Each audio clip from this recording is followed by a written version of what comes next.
اور دوبارہ فرمایا مجھے دستی کا گوشت پکڑاؤ، وہ بھی آپ صلی اللہ علیہ وآلہ وسلم نے نوش فرمایا۔ پھر تیسری بار فرمایا مجھے دستی کا گوشت پکڑاؤ۔ اس پر حضرت ابو عبیدہ رضی اللہ تعالی عنہ نے عرض کیا یا رسول اللہ صلی اللہ علیہ وآلہ وسلم، بکرے کے تو صرف 2 ہی دستی ہوتے ہیں۔ آپ صلی اللہ علیہ وآلہ وسلم نے فرمایا اگر تو دیگ میں ہاتھ ڈالتا اور نکالتا تو اللہ مجھے تب تک دستیاں نکال کر دیتا رہتا جب تک میں نہ رکتا۔ سبحان اللہ۔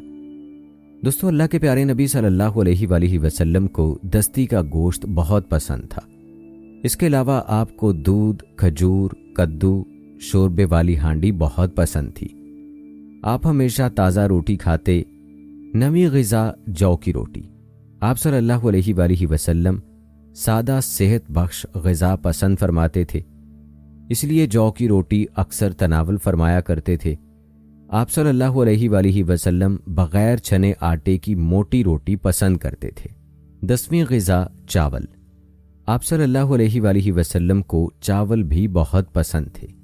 دوستو، یہاں پر آپ کو ایک اور واقعہ سناتے ہیں۔ ایک دفعہ کچھ نوجوانوں نے دیکھا ایک بوڑھا چپکے سے کچھ کھانے میں مشغول تھا۔ ایک نوجوان نے قریب جا کر پوچھا چچا جان، کیا آپ کا روزہ نہیں ہے؟ بوڑھے نے جواب دیا کیوں نہیں، میں نے روزہ رکھا ہوا ہے، بس پانی پیتا ہوں اور کھانا کھاتا ہوں۔ یہ سن کر نوجوان حیرت میں پڑ گئے اور بولے چچا ایسا بھی ہو سکتا ہے؟ بوڑھے نے نرمی سے کہا ہاں، میں جھوٹ نہیں بولتا، کسی پر بری نگاہ نہیں ڈالتا، کسی کو گالی نہیں دیتا، کسی کا دل نہیں دکھاتا، حسد نہیں کرتا، حرام نہیں کھاتا اور اپنی ذمہ داریاں دیانتداری سے ادا کرتا ہوں۔ بس بیماری کی وجہ سے میرا معدہ روزہ نہیں رکھ سکتا، مگر میں نے اپنی زبان، دل اور اعمال کو روزے دار بنا رکھا ہے۔ یہ سن کر ایک نوجوان نے شرمندگی سے سر جھکا لیا اور دھیمی آواز میں کہا چچا پھر تو ہم روزے دار نہیں، ہم تو بس کھانے سے رکے ہوئے ہیں۔ دوستو، نیکی کی تھکاوٹ اور مشقت وقتی ہوتی ہے، مگر اس کی لذت اور اجر ہمیشہ کے لیے محفوظ ہوتا ہے، جبکہ گناہ کی لذت لمحاتی ہوتی ہے، مگر اس کے برے اثرات زندگی بھر انسان کا پیچھا نہیں چھوڑتے اور آخرت میں بھی اس کا حساب دینا پڑتا ہے۔ دوستو، روزہ صرف پیٹ کا روزہ نہیں، آنکھ کا بھی روزہ ہے، کان کا بھی روزہ ہے، زبان اور ہاتھ پاؤں کا بھی روزہ ہے۔ ان کی نگرانی کیجیے۔ کان وہی کچھ سنے جو ان کا رب سننا پسند کرتا ہے، آنکھ وہی دیکھے جس کے دیکھنے سے رب کریم کی نافرمانی کا شبہ نہ ہو، ہاتھ پاؤں وہی کریں جو ان کے رب کو محبوب ہو، کم از کم کسی کو نقصان پہنچانے کے لیے حرکت نہ کریں۔ زبان کی خاص طور سے حفاظت کی ضرورت ہے، فضول گوئی سے بچنے کا خاص اہتمام کیجیے۔ نبی اکرم صلی اللہ علیہ وآلہ وسلم کی ہدایت ہے کہ روزہ دار بےہدہ اور فحش باتیں نہ کہے، شور و شغب نہ کرے، اور کوئی دوسرا اس سے گالی گلوچ کرے یا جھگڑا کرے تو کہہ دے کہ میں روزے دار ہوں۔ یاد رکھیں، ہاتھ اور زبان سے دی گئی ایذا انسان کو اس روز مفلس کر دے گی جب وہ سب سے زیادہ محتاج ہوگا۔ اس کی تمام نیکیاں ان دعوے داروں پر تقسیم کر دی جائیں گی جو اس کی ایذا کا نشانہ بنے، جس کے حقوق تلف کیے گئے، جن کی عزت پامال کی گئی۔ نیکیاں تقسیم ہونے کے بعد بھی دعوے دار ختم نہ ہوئے تو دعوے داروں کے گناہ اس پر ڈالے جائیں گے، اور پھر انہیں جہنم کی اتھاہ گہرائیوں کے سوا کیا ہو سکتا ہے۔ فیصلہ کر لیجئے کہ رمضان المبارک کی ان مبارک گھڑیوں میں کسی سے چیخ چلا کر بات نہ کریں، کسی سے لڑائی نہیں کریں گے، کسی کے بارے میں کوئی بات نہیں کہیں گے، سامنے ہوں یا پیٹھ پیچھے، الا یہ کہ وہ بھلی بات ہو، لوگوں سے فضول گفتگو نہیں کریں گے۔ اور اس وقت زبان کی حفاظت سب سے مشکل کام ہے، اس کی حفاظت سے دوسرے تمام کام سدھر جاتے ہیں، اور حفاظت نہ کرنے سے نیکیاں غارت ہو جاتی ہیں۔ اور یاد رکھیے، اگر ہم نے اس خیر و برکت کے عظیم مہینے سے استفادہ میں کوئی کوتاہی کی تو یہ مہینہ اپنا فرض پورا کرنے میں غفلت نہیں کرے گا۔ یہ صرف ان لوگوں کو سعادت اور خیر و برکت سے نوازتا ہے جو اس کے طلبگار ہوں، اور جو غافل رہے تو ان کے حصے میں شقاوت اور بدبختی کے سوا کچھ نہیں۔ اس کی نوازشیں اور عنایات تو دنیا اور آخرت دونوں جگہ نفع بخش ہوں گی۔ جائزہ یہ بھی لینا ہے کہ کہیں ہم ان لوگوں میں تو شامل نہیں جن کے بارے میں کہا گیا کتنی ہی راتوں کو قیام کرنے والے ہیں۔ ایسے ہیں جن کو رب جگہ کے سوا کچھ حاصل نہیں ہوتا، اور کتنے روزہ دار ہیں جن کو ان کے روزے اور بھوک پیاس کے سوا کچھ نہیں ملتا۔ ممکن ہے ایسا اس لیے ہو کہ اللہ کی رضا کے حصول کی نیت ہی نہ کی گئی ہو، یا اپنی عبادات میں تزکیہ نفس، اصلاح باطن اور سیرت کی پاکیزگی کو مقصود ہی نہ رکھا گیا ہو، یا جسم حرام غذا سے پرورش پا رہا ہو۔ اس لیے اللہ کے رسول صلی اللہ علیہ وآلہ وسلم نے فرمایا، اللہ ایسے شخص کی نماز قبول نہیں کرتا جس کے پیٹ میں حرام غذا ہو، بلکہ جسم کا جو گوشت حرام غذا سے بنا ہے اس کے لیے جہنم کی آگ میں جلنا ہی مناسب ہے۔ لہٰذا دوستو، اس ماہ میں اللہ سے توبہ کیجیے۔ رسول اللہ صلی اللہ علیہ وآلہ وسلم نے فرمایا، رمضان کی آخری شب میری امت کی بخشش کا فیصلہ ہوگا۔ صحابہ کرام رضوان اللہ مجمعین نے عرض کیا، یا رسول اللہ صلی اللہ علیہ وآلہ وسلم، کیا آپ کی مراد شب قدر ہے؟ آپ صلی اللہ علیہ وآلہ وسلم نے فرمایا، نہیں۔ جب کوئی محنت کرنے والا اپنی محنت مکمل کر لیتا ہے تو وہ پورے اجر کا حقدار بن جاتا ہے۔ یہی وجہ ہے کہ رمضان کا آخری وقت بخشش کی قبولیت کا وقت ہے۔ اس لیے ہمیں چاہیے کہ شب عید اللہ کے حضور جھکیں، توبہ کریں اور دعا مانگیں، اے اللہ، ہر محتاج کو اپنی طرف سے شفائے رزق اور عزت عطا فرما۔ یا اللہ، اسلام اور مسلمانوں کو غلبہ عطا فرما۔ جو ہمارے دین کے خلاف سازشیں کر رہے ہیں ان کی چالیں انہی پر الٹ کر دے۔ ہمیں بار بار رمضان المبارک نصیب فرما اور اسے ہمارے لیے باعث برکت بنا دے۔ اے اللہ پاک، ہمیں صحیح معنوں میں روزے رکھنے اور اس کے تقاضے پورے کرنے کی توفیق عطا فرما۔ آمین یا رب العالمین۔